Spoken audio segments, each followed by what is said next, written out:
Quick, what's common between beef burgers, baseball training, and auto mufflers? Tough question. Let's ask it another way. What's the common factor between McDonald's, D-Bat, and Meineke? You may know the answer if, along with the Big Mac, you've absorbed a fragment of the romantic story of Ray Kroc. He's the salesman who created what became the world's biggest fast food chain. He did it by making a deal with a couple of men called the McDonald's, brothers they were, owners of a small restaurant chain, and the deal was he could use their brand name and their methods. Then he invited small entrepreneurs to open McDonald's that they'd run as operators, with an ownership stake. Very different than the business model where mom and pop stores have full ownership but no similar support. All the examples in my opening question are franchise operations. Kroc is sometimes credited with inventing franchising, and so is Isaac Singer, the sewing machine magnate. Not so. The real genesis of franchising was not in stitches or beef. It was in beauty. Martha Matilda Harper was a Canadian-born maid. She made the beds, cleaned house, did the shopping. In the employment of a doctor's family in Ontario, she acquired a secret formula for shampoo, one more scientifically based than the quackeries advertised every day in the newspapers.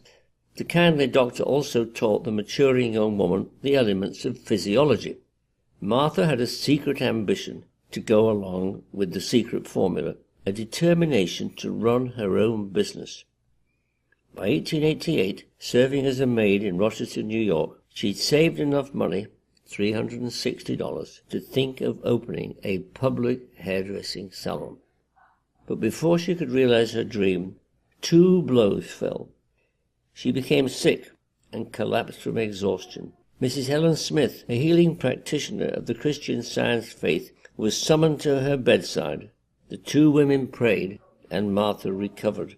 No sooner was she better than she was told, "Oh no, you can't rent the place," she vied. You see, her venture was to be the first public hairdressing salon.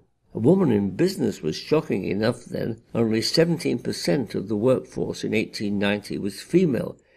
But a woman carrying out hairdressing and skin care in a public place, why, it was sure to invite a scandal. Martha spent some of her savings on a lawyer and won her case. She proudly displayed on the door of her new salon a photograph of the barely 5-foot Martha as Rapunzel, with hair down to her feet, but glowing with good health. Her sickness, too, had proved a boon. Her ambition was now propelled by Christian Science values. The Harper method, as she came to call her services, was as much about servicing the soul as it was about cutting hair. In the therapeutic serenity of her salon, she taught that every person could glow with the kind of beauty she had, if spiritually whole and physically obedient to what she called the laws of cleanliness, nourishment, exercise, and breathing. She was very practical about it. She even designed the first reclining shampoo chair, though she neglected to patent the invention. Martha's salon was a huge success. Celebrities came from out of town to experience the Harper method. They enjoyed the service so much that they urged her to set up a salon in their cities. And this is where Martha's ethical sense inspired her crowning innovation. Instead of commissioning agents, as other innovators had done, from 1891 she installed working-class women just like herself, in salons exactly like hers, dedicated to her philosophy and her products. But these new employees were not provided a salary by Martha. The women in what became a satellite network of 500 salons in America and then Europe and Central America and Asia actually owned the Harper salons.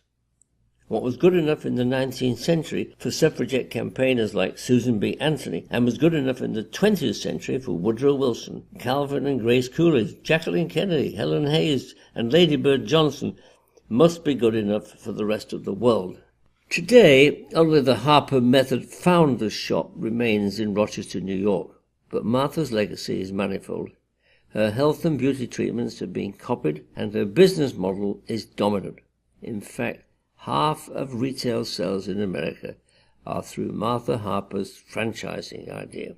So next time you enjoy a McDonald's hamburger or a good night's rest at a Days Inn, think of Martha, because these franchises might not be the same without her inventing the model over a century ago.